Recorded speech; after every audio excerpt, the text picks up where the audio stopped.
Massive waves of American bombers descend on the Third Reich.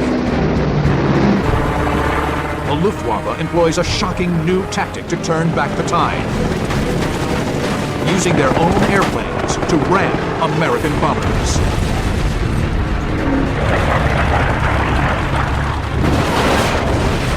Now, you're in the cockpit as German pilots crash headlong into the American onslaught.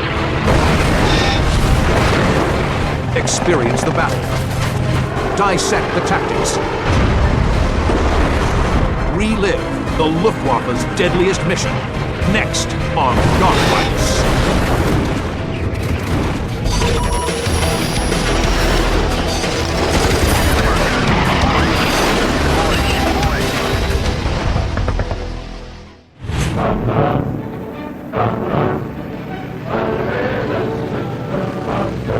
April 7, 1945. German Bf-109s rise into the skies above their homeland on a top-secret mission.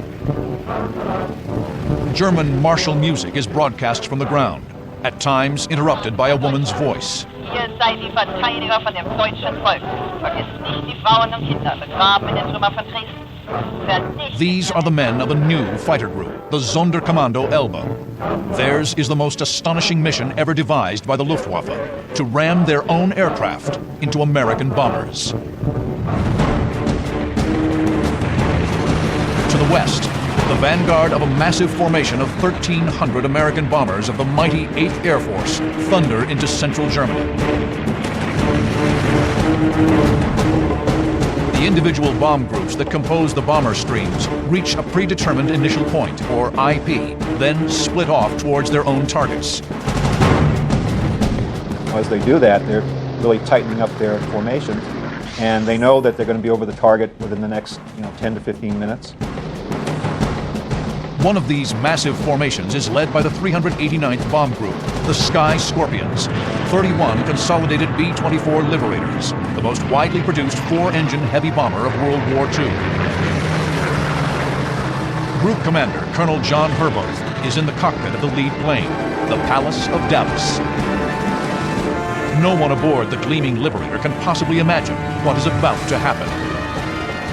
7,000 feet above, Sonderkommando Elbe pilot Heinrich Rossner spots the bombers of the 389th. He's alone. Poor flight coordination has separated him from his comrades. His lightly armored Bf-109 is ideal for this high-altitude surprise attack. He pushes the stick forward, opens the throttle, and hurtles towards the trailing B-24s intent on one goal, a brutal mid-air collision.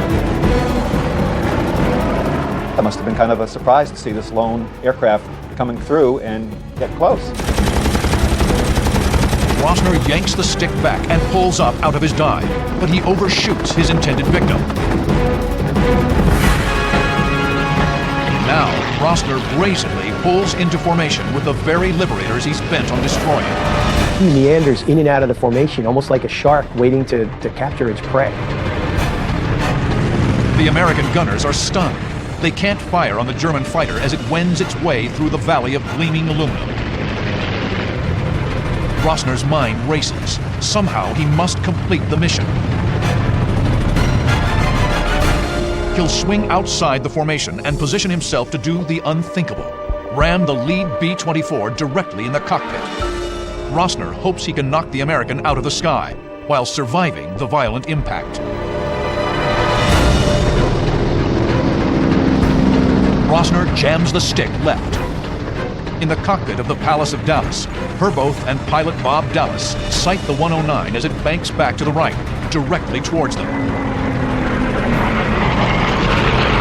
There pretty much wasn't anything they could do about it, but take on what they saw what was coming at them. Like a steel battering ram, Rossner rips into the cockpit of the Palace of Dallas, then careens into another B-24.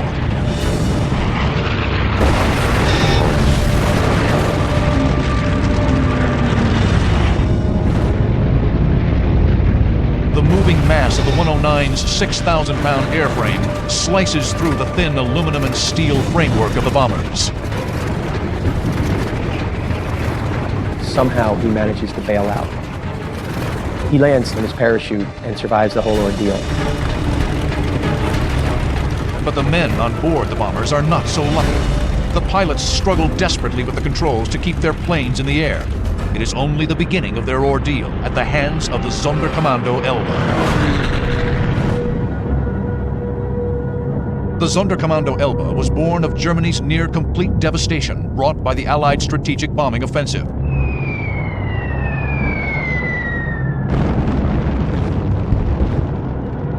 By late 1944, the Luftwaffe was a mere shadow of its former greatness, unable to defend the homeland. The Luftwaffe was going downhill rather quickly toward the end of the war. One of the problems is they had lost a lot of their command pilots. The Luftwaffe fighter forces were made up mainly of young enlisted pilots. Desperate action was needed. A young colonel named Hayo Hermann delivered an audacious proposal: send hundreds of Bf-109s skyward, not to shoot down American bombers, but to ram them. It was supposed to be shocking. The Americans were supposed to be shocked. They were supposed to have such fear that they would say, no, we are not flying anymore. Dass sie gesagt hätten, also nein, wir fliegen nicht mehr. Eine Art und Meuterei, also Wahnsinn ist das gewesen, aber trotzdem ist es gesagt worden. Hermann believed that at least some of the Elbe pilots would survive the brutal encounter, bail out of their destroyed fighter, and return to base ready to undertake more attacks. The goal was to force the American 8th Air Force to suspend bombings for 4 to 6 weeks. It was hoped that this would buy Germany enough time to amass sufficient numbers of the new Me-262 jet fighter to win back control of the skies over the fatherland.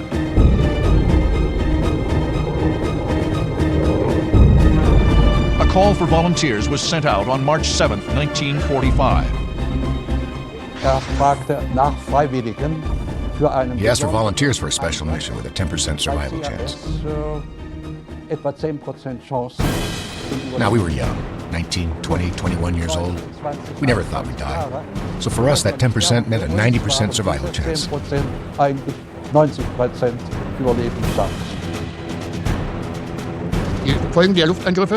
The consequences of the bombings, especially dead women, dead children, and dead elderly, triggered sharp emotions.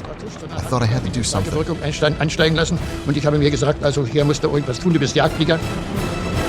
2,000 volunteered. 300 were selected and gathered at Stendal Air Base on the Elbe River. Most were new pilots with little or no combat experience. From the beginning, their training was limited. We didn't even have enough fuel to check the technical condition in a test flight before the mission. Nevertheless, permission to proceed is granted by Adolf Hitler. A date for the first attack is selected: April 7, 1945. Against a force of 1,300 American bombers and 800 escort fighters, a meager 180 fighters are mobilized for the ramming attack. Sollte dann die Sache gekrönt werden, aber der Einsatz war, wie gesagt, von vornherein sehr fragwürdig. At this point, the war had already been lost, and there was little chance of turning it around. It was nothing but sending pilots to the slaughter. Der sowieso so gut wie verloren gewesen ist, dass da also kaum noch irgendwie Chance bestand, eine Wende zu erreichen.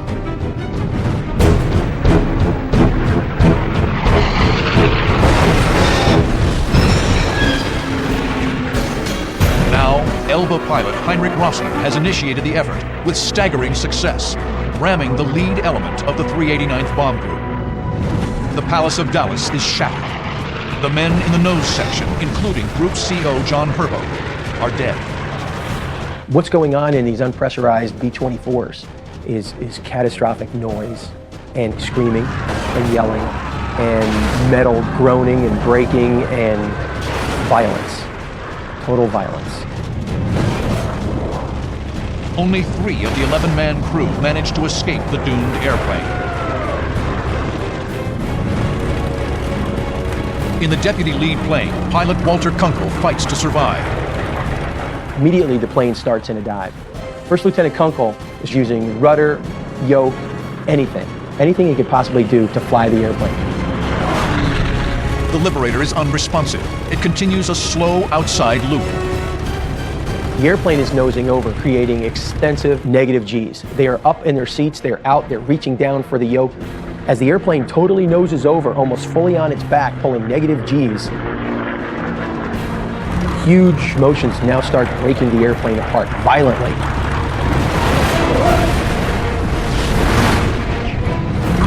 Kunkel's plane disintegrates, but miraculously, Kunkel and his co-pilot, James Tollison, are thrown clear.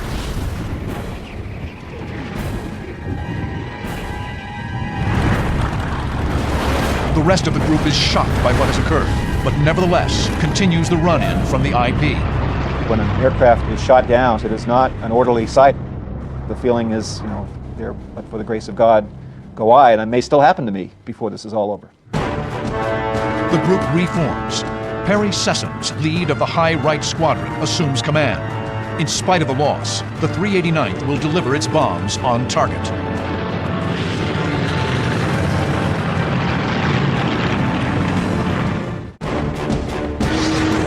April 7th, 1945. Bf-109 pilot Heinrich Hinkel cruises at 32,000 feet. He is a volunteer with Germany's ramming unit, the Sonderkommando Elbe. Heinrich Hinkel is one of the few to survive this extraordinary mission. Permission was given for a free fight. Normally, we always attacked in groups, but now everybody could pick the closest target where he thought he could be successful, and that's how it was done.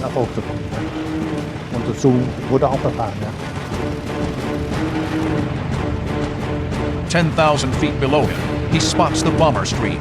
They are B-24s of the 467th Bomb Group.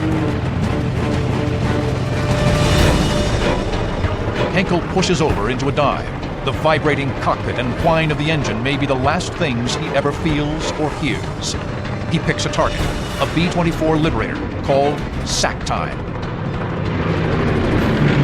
They're nearing target, a munitions factory at Crummel. Nose gunner Joe Flynn readies the bomb release. It was quiet. It looked like it was going to be a milk run, and then we turned when we hit the IP initial point to do the bomb run. That's when all hell broke out. Henkel is here. Sack Time is here. Henkel will streak in from above, relying on the element of surprise. Then, with total disregard for his own safety, he'll do the unthinkable. Ram the tail section of the B-24, using his wings and propeller like a cleaver. Beseitigt, dann ist es flugunfähig. If you take off the tail section, the airplane can't fly anymore. That was the most effective method of destroying the enemy. An den Gegner heranzukommen. Henkel streaks in, making constant adjustments to his attack angle and velocity. Aboard Sack Time, tail gunner Robert Perkins calls out a bandit at 5 o'clock.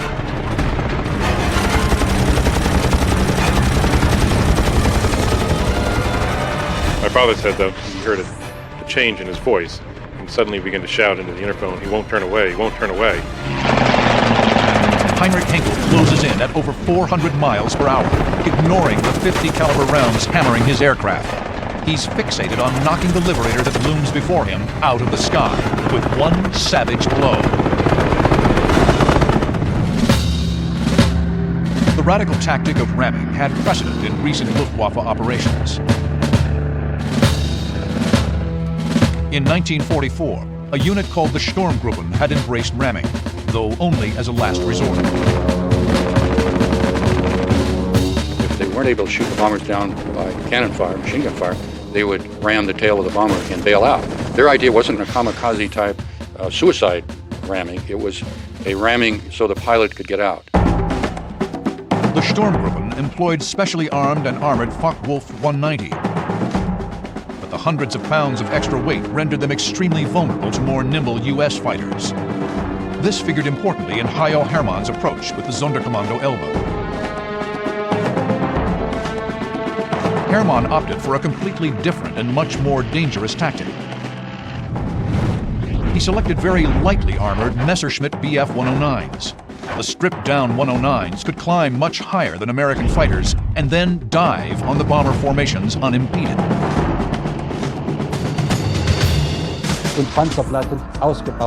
Weapons and armor plating were removed from the normal planes. All we had left was one MG-131 with about 50 shots, so that the airplanes were as light as possible. so leicht wie möglich waren. The Sonderkommando Elba developed 3 unique methods of ramming. Elba pilots were instructed to use the steel propeller of the Bf-109 to destroy the control surfaces on the tail. They could also ram the wing near one of the bomber's engine. The last, most ghastly method was to swing in from the side and ram the cockpit. The bomber pilots inside would be killed instantly. Wenn man mit 200 Kilometer Überschuss auf dem Flugzeug stürzt. When you're closing on an aircraft 150 miles per hour faster than its speed, the question is whether you're going to hit it where you want to hit it. You only have split seconds. Da hat man nur noch Bruchteile von Sekundenzeit. It was never intended that the pilot fly home. The Bf-109 would not survive the impact. The most an Elba volunteer could hope for was to somehow survive the crash and bail out. Despite the extreme danger of the tactic, Elba pilots did not view themselves as suicide pilots or kamikazes. Die japanischen Piloten The Japanese pilots had explosives in their airplanes, and with that had to sacrifice themselves. But we Elba pilots use our airplane as a weapon. The Bf-109 and its metal propeller that served as a saw. We hoped we would have the opportunity to get out with a parachute. Wenn es möglich war, auszusteigen. Now, Heinrich Henkel steels himself for the violent encounter, hoping it will not be the ultimate sacrifice.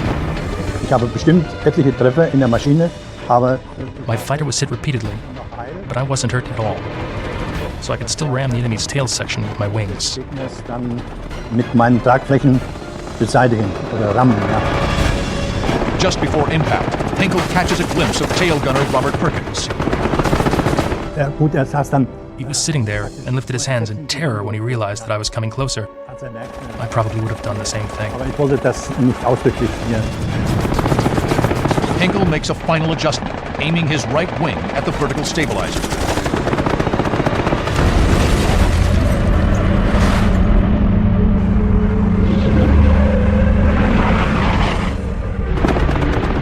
Pilot Bob Winger watches in amazement as the 109 cartwheels outside his window. Was he close to us? Extremely close. The distance between our wings was several feet though, and he disappeared from my view. So I was a bit excited. It just looked like it had a nose, period. No propeller at all because they were wrapped in. Navigator Walter Parker is nearly thrown to the floor by the impact. He saw the German fighter plane cartwheel over the front of the plane, and he said he was able to see the swastika on the tail of the plane as it cartwheeled over, and he knew right away that they had been rammed. Henkel is violently slammed by the collision. Henkel is still alive. He's in his airplane, but he's incapacitated. The airplane is just tumbling positive, negative G's.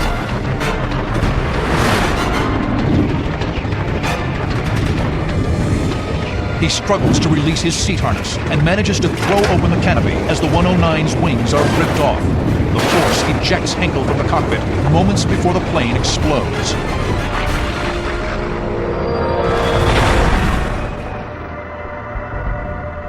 Allerdings bestand dann die Gefahr, dass der Gegner There was still the danger that the enemy fighters that protected the bombers would shoot you in your parachute. That happened in a few cases. die einzelnen Leute noch am Fallschirm abgeschossen haben.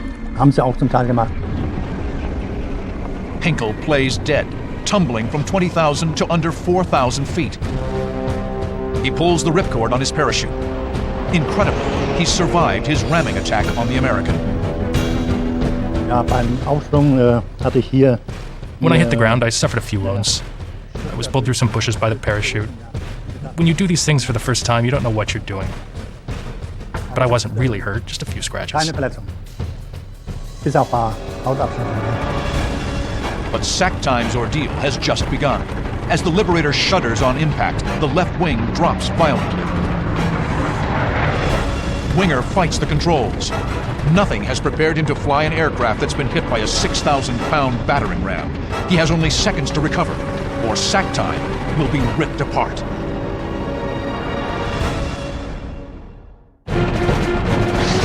April 7, 1945. The German ramming assault on U.S. bombers has claimed another victim, the B-24 Sackheim. Now the once graceful bomber is plummeting out of control. In the nose, Joe Flynn is desperately on the intercom, asking what to do with the bombs. I called twice that you want me to drop the bombs, and I didn't get an answer. Bombs away. That's it. I didn't get the answer. Twice I dropped the bombs. Flick the switch, and that's it. You're gone, baby. The B-24 lurches as it sheds the weight of 5,000 pounds of high-explosive ordnance. Pilot Bob Winger strains at the controls as the Liberator teeters on the brink of destruction. In the fraction of a second that he had to make a decision to prevent that airplane from flipping over and going completely out of control, he instinctively made the right moves and was able to stabilize the aircraft almost immediately. The brutal ramming attack has inflicted grievous damage. The bomber's right vertical stabilizer is sheared off. The German's propeller has torn a gaping hole in the right rear fuselage, and the bomb bay doors are jammed open. Winger is able to keep the airplane aloft, but the loss of critical control surfaces on the tail forced the left wing down. It takes superhuman effort to keep the Liberator from flipping over. Winger and co-pilot Jeff Nard must both apply full right rudder and aileron to stabilize the wings, while holding the control yoke in their stomachs to keep the nose up. We were doing everything we could to just maintain this 30-degree angle there. Two P-51s, long-range fighter escorts nicknamed Little Friends by the bomber crews, join up with the struggling Sackheim. The P-51s escort Sackheim towards the safety of Belgium. It's an excruciating journey for Winger and his co-pilot. If they let up for a second, Sackheim will roll over and break apart. With nothing but brute strength, the men hold the 20-ton behemoth in the sky for an agonizing 45 minutes. Confident that the B-24 is safe from enemy fighters, the P-51s break off. The fighter on the left peels away. But the Mustang on the right pulls in front and rocks his wings in salute. But as he throttles away, the bomber is suddenly hammered by a mini tornado of prop wash. The Little Friend's gesture is not well received on board Sackheim. It's everything Winger and the co-pilot can do to keep the bomber airborne and to keep it flying. To have gone this far in this whole mission, in this whole catastrophe, and to be knocked out of the sky by prop wash from one of your own escort airplanes, it was almost ridiculous to try to even fathom the whole thing. Winger and Nard make one last heroic rally, their aching muscles fed by pure adrenaline. Again, they manage to pull the Liberator out of a terminal dive. After walking a tightrope for what seems like an eternity, Sackheim finally arrives over an emergency airstrip in Belgium. Bob Winger knows the aircraft cannot land. He orders his men to bail out. Walter Parker and Joe Flynn jump out the nose wheel door. Parker jumped first. I gave him the choice. He was bigger than me. So if he could fit out under the wheel, then I knew I could fit out under the wheel. I wasn't being brave. The last crewmen left in the plane are pilot Bob Winger and co-pilot Jeff Nard. Now it's time for the co-pilot. Winger orders his co-pilot back aft and out the bomb bay doors. Winger grips the controls with all his waning strength to give Nard time to bail out. After several seconds of holding the B-24 upright, he releases the controls and scrambles for the bomb bay door. Winger reaches the bomb bay doors. The co-pilot is still back there sitting on the edge. He can't see the ground, and for one reason or another, that inhibits him from jumping. He was waiting there. I just wanted to bail out when there was no ground, and I pushed him down.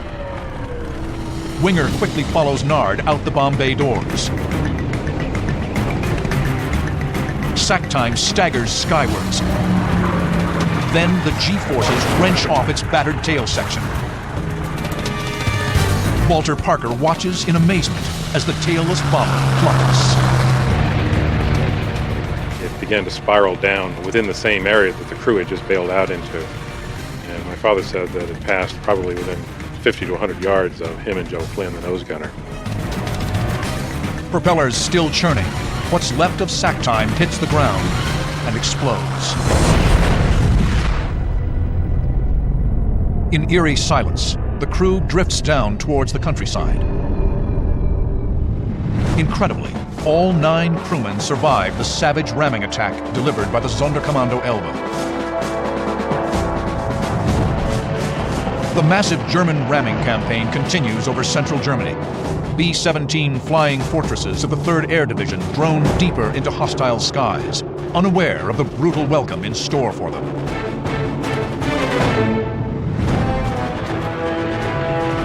At 1 p.m., a squadron of Boeing B-17s close in on their target, an Me-262 fighter base at Parkham. 20-year-old pilot Bud Wentz flies in the lead squadron. The weather was beautiful, and we were, our group, the 487th, was the lead group of the 4th Combat Wing. Elba pilot Klaus Hahn is heading out to intercept the Boeings. His thoughts are overwhelmed by the grim reality of his fate. The feeling was simply that you are most likely flying your last flight today, and that you wouldn't return from it. You will probably be dead. That thought was a part of it, and you had to accept it, and you had to deal with it. April 7, 1945. Sonderkommando Elbe pilot Klaus Hahn searches the skies for a sign of American bombers. His mission seems suicidal. Use his own airplane as a battle axe to be thrown against the thin skin of the bomber. He has been separated by his comrades by engine trouble. Suddenly, 4 fighters were approaching me. I assumed that they were German Messerschmitts. But they aren't Messerschmitts. 4 American P-51 Mustangs are closing head-on with Klaus Hahn. As part of Germany's ramming unit, Hahn's Bf-109 has been stripped of its protective armor and primary weapons. We only had 1 machine gun with 60 shots. All other weapons had been removed, so we definitely weren't fit for a dogfight. The 60 shots were a joke. The P-51s fan out.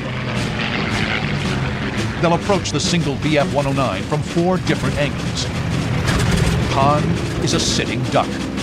It wasn't a dogfight, it was a barrage. The Mustangs open fire. 50 caliber rounds pound the 109. A bullet shatters Hahn's left arm. I was wondering why I couldn't use the throttle anymore, and then I realized I had no feeling in my arm or hand. The bone had been shot right underneath the shoulder joint. I wasn't in pain. I didn't even notice it because of all the excitement. Hahn tumbles out of the sky, trailing thick black smoke. But he is not dead yet. He grips the stick with his good arm and struggles to recover from the spin. As he does, a stroke of luck. An American bomb group is directly below him. I can't say why I still rammed. Perhaps desperation. I won't say that it was courage. It was desperation. I've already made it this far. I can also get through a ramming.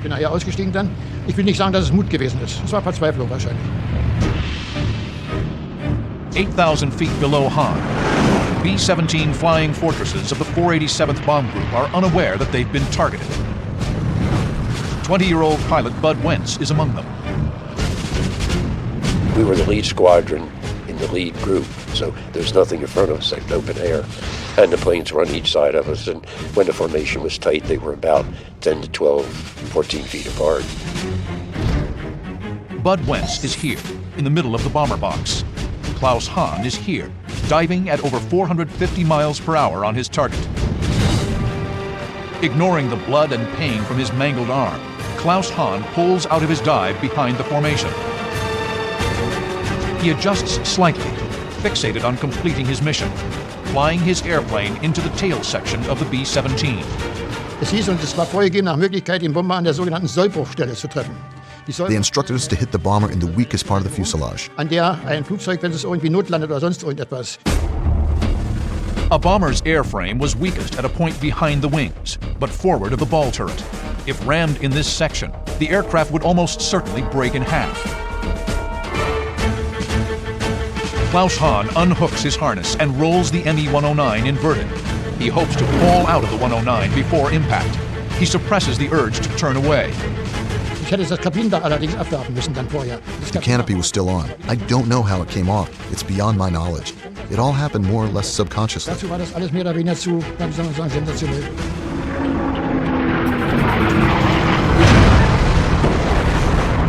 The 109's steel propeller blades demolish the B-17's tail. The mid-air collision throws Klaus Hahn from the cockpit like a rag doll.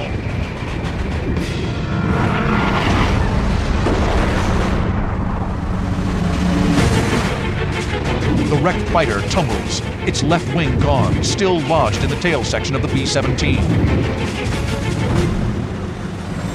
On impact, Bud Wentz's Fortress shudders. There was a great big whump, and the plane rattled, and I immediately grabbed hold of the wheel real tight. Hahn tumbles through the sky, out of control. He's lost so much blood, he's on the verge of blacking out. The B-17 pilot and the German who rammed him are both seconds from certain death. April 7th, 1945. As part of the top-secret Sonderkommando Elbe, Klaus Hahn has rammed an American B-17. The collision has thrown him from his doomed fighter. Hahn gasps for breath in the thin air, struggling to find the ripcord of his parachute with his one good arm. I was in free fall until there was more oxygen. I pulled the ripcord at about 3,000 feet. Though severely wounded, Hahn has survived the carnage of his ramming attack. He parachutes to safety. I was thinking, I did it. I'm alive despite the slim chances of survival. I rammed a bomber. Ich habe einen Bomber gerammt, also mit anderen Worten, ich habe den Befehl ausgeführt, das war alles. Bud Wentz's B-17 is reeling from the mid-air collision. His tail section is wrecked. He fights the controls with all his might. By holding on the controls real tight as soon as I sensed it, thinking of the airplanes around me, it prevented the airplane from making some radical move. Incredibly, he manages to stabilize the wounded Fortress. Over the intercom, he shouts for a damage assessment.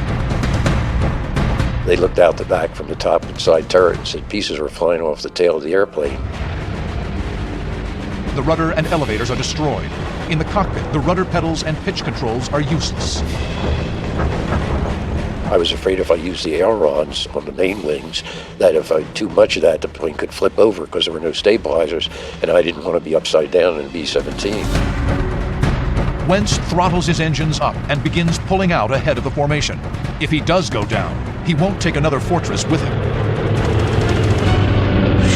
We were inside Germany at the time, and I didn't want to land in Germany if I could, so I figured I'll keep the airplane aloft as long as I can and head west.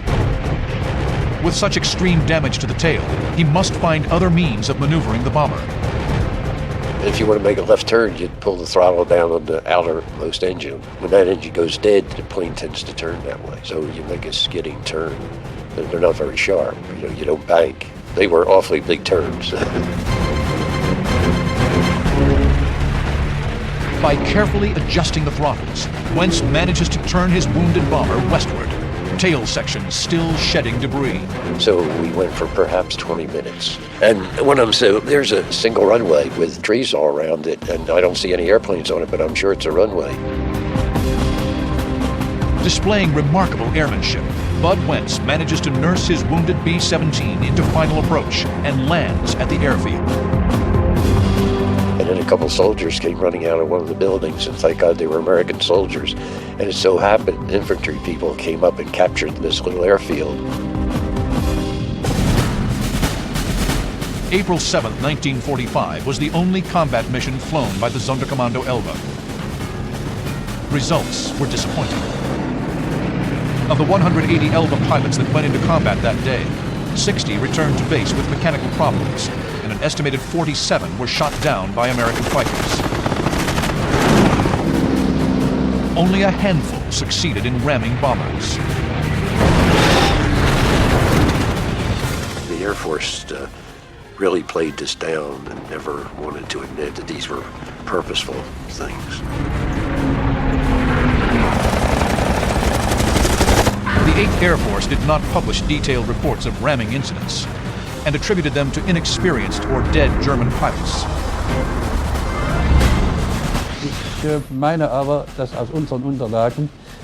According to our records, about 22 to 24 successful rammings occurred.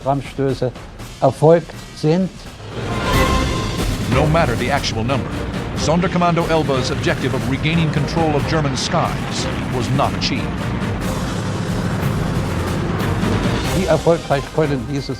How successful could we have been? What success could we be against such superior numbers? That's not a question at all. A success. It was not a success. Yes, we scratched a little bit at the number of bombers of the 8th Air Force, but the strategic goal Colonel Hermann wanted to achieve, in my opinion today, an illusion. There simply was no stopping the Allied bomber offensive. The desperate ramming campaign exacted a terrible human toll, but could not even momentarily stave off the Third Reich's inevitable defeat.